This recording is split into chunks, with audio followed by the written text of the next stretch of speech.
Hey there, today we're making a fun and easy DIY paper game. You can create it in just a few minutes. All you need is like a sheet of paper, some simple folds. Just follow along.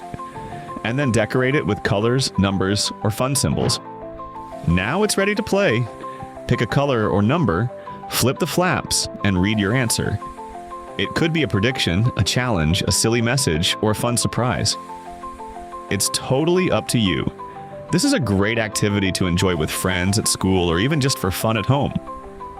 Like this idea? Give us a thumbs up, subscribe for more creative DIYs, and tell us in the comments. What kind of messages did you put inside yours?